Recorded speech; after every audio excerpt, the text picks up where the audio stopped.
आपका करियर रुका हुआ है जस्ट बिकॉज आपको इंग्लिश फ्लुएंटली बोलना नहीं आती, या फिर आप कहीं जाकर प्रॉपरली इंग्लिश सीखने में हिचकिचाते हैं, तो ये वीडियो आप लोगों के लिए सही है।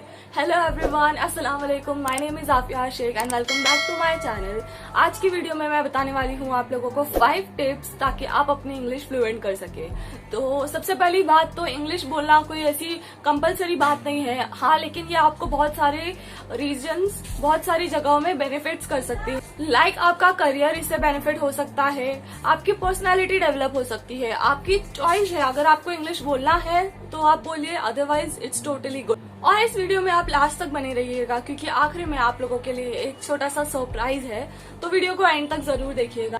और अगर आप लोगों ने अब तक चैनल को सब्सक्राइब नहीं किया है तो सब्सक्राइब कीजिए, उसके बाजू में एक छोटी सी बेल नोटिफिकेशन होगी, उसे भी हिट कर दीजिए। इस वीडियो को लाइक कीजिए, share it with your friends and family. And now let's get started.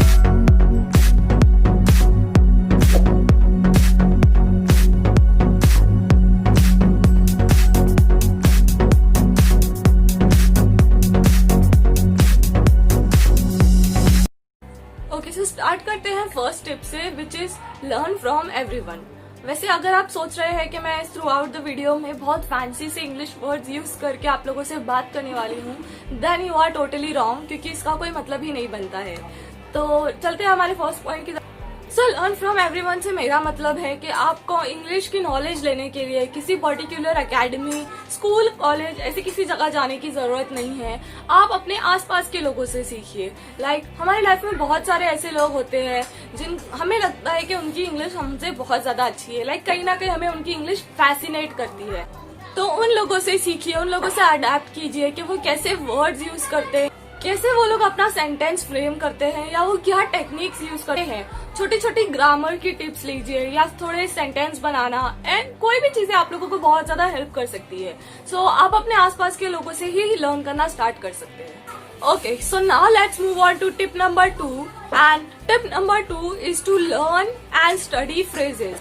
I can not stress enough कि आप लोगों को फ्रेजेस और प्रोवर्ब्स पढ़ने पे कितना ज्यादा ध्यान देना चाहिए, क्योंकि ये आपकी इंग्लिश की क्वालिटी को इम्प्रूव करने वाला है। लाइक नॉर्मल टूटी फूटी इंग्लिश तो कोई भी बोल लेगा, लेकिन अगर आपको अपने करियर में सामने अगर आप इंटरव्यू देने जा रहे हैं तो इंटरव्यूअर को इम्प्रेस करना है, तो आपको थोड़ी प्रोवर्ब्स एंड थोड़े जो वोकैबुलरी होनी चाहिए वो आपकी अच्छी स्ट्रांग होनी चाहिए। जैसे अगर मैं हिंदी की बात करूँ तो हिंदी में मुहावरे जिसे हम कहते हैं, तो मुहावरे तो हम कितने भी बता, because we are very friendly with Hindi, इसके लिए हम हिंदी में कितने भी प्रोवर्ब्स, मुहावरे, जो भी कह लो, हम सब बता सकते हैं। तो वैसी ही फ्रेंडशिप हमें इंग्लिश के साथ भी बिल्डअप करनी है, so that we are very fluent in it and वो हमारी इंग्लिश की क्वालिटी को इम्प्रूव करे।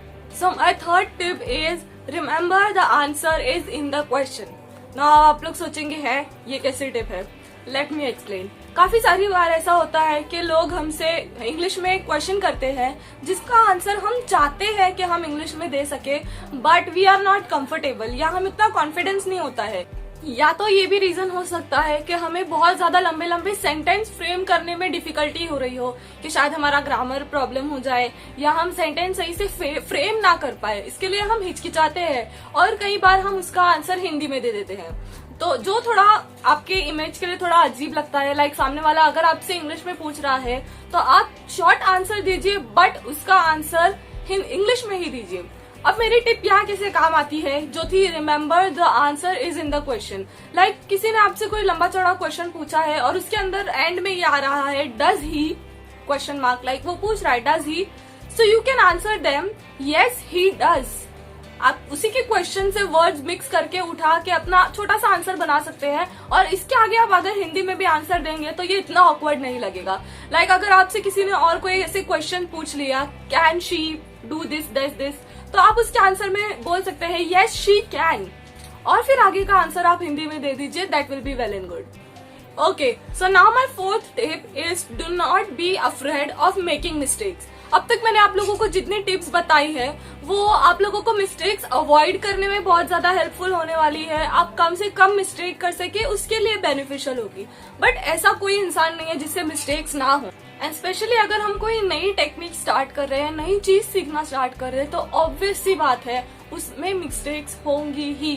आप चाहे अपना 100% दे दो, 1000% दे दो, लेकिन शुरुआत में गलतियां सबसे होती है और हमें कुछ नया सीखना है, नई चीज डेवलप करनी है। सो कहीं ना कहीं हमें 0 से स्टार्ट करना ही पड़ेगा ताकि एक दिन हम 100 तक पहुंच सके। So don't be afraid to make mistakes just because के कोई आपके मजाक उड़ाएगा, कोई हंसेगा या मेरी टूटी फूटी इंग्लिश सुन के कोई क्या बोलेगा। That's not the right way. Now जो 5th टिप आप लोगों के लिए है वो आई एम श्योर आप लोगों ने कहीं ना कहीं सुनी होगी, लेकिन हम लोग उस पर अमल नहीं करते हैं, उसको अप्लाई नहीं करते हैं, जो कि है you should start reading English books, newspapers, listening to English songs, movies etcetera. Now ये आप लोगों को कैसे हेल्प कर सकता है? किसी को हम इतना ज्यादा फ्लुएंटली बोलता हुआ देखेंगे तो हम उसकी वाइब कैच कर सकते हैं। सॉन्ग सुन रहे हैं तो आपको उससे बहुत कुछ अडेप्ट करने को मिलेगा, वो वाइब आपको अडेप्ट करने को मिलेगी, वो फ्लुएंसी आपको अडेप्ट करने को मिलेगी। और अगर मैं बात करूं बुक्स की, तो बुक्स मैं ऐसा बोलूंगी आप लोगों के कि आप ज्यादा से ज्यादा स्टोरी बुक्स रीड कीजिए जो कि इंग्लिश में हो, बिकॉज अगर आप कोई ऐसे ही नॉर्मल सी बुक रीड करेंगे तो कहीं ना कहीं आप लोगों को वो बोर करेगी, बिकॉज आपकी इंग्लिश के साथ वैसे ही फ्रेंडशिप उतनी अच्छी नहीं है। और अगर वो स्टोरी बुक या जो भी बुक है वो बोरिंग निकली तो आप उस बुक के पास दोबारा कभी जाएंगे ही नहीं। सो इट्स बेटर कि आप स्टोरी बुक रीड कीजिए, तो आपके दिल में, दिमाग में कहीं ना कहीं ये रहेगा कि मुझे वो स्टोरी के आगे क्या हुआ वो जानना है, एंड उसकी वजह से आप आगे उसको रीड करेंगे एंड आपकी रीडिंग इंप्रूव होगी। एंड जिन लोगों ने मेरी वीडियो यहाँ तक देखी है उन लोगों के लिए है एक बोनस टिप, यानी कि टिप नंबर 6, यस, जो कि होने वाली है practice, practice and practice. Yes, अगर आप लोग प्रैक्टिस नहीं करेंगे तो मैंने आपको जो 5 टिप्स बताई है वो टोटली वेस्ट है। आपको खुद से प्रैक्टिस करना है, भले ही वो रीडिंग हो या वो बोलने की प्रैक्टिस हो या समझने की, सुनने की, जो भी चीज हो, जितनी भी मैंने आपको टिप्स बताई है वो आपको प्रैक्टिस करना है। आप रीडिंग में मास्टर हो जाएंगे, आपके दिमाग में आप अच्छे से रीड कर सकते हैं, दिमाग में अच्छे से सेंटेंस बना सकते हैं, बट दिमाग में सोचने और रियल लाइफ में बोलने में बहुत ज्यादा फर्क होता है। एंड जो प्रैक्टिस मैंने कहा है वो आप खुद से थोड़े लंबे टाइम तक के लिए कीजिए, लाइक कम से कम 1 महीना करके देखिए, 1 हफ्ता करके देखिए, थोड़ा एफर्ट डालिए अपनी तरफ से। उसके बाद तो आपका खुद ब खुद इंटरेस्ट जाग जाएगा एंड आप खुद ही वो सारी टिप्स अपने मन से फॉलो करने लगेंगे।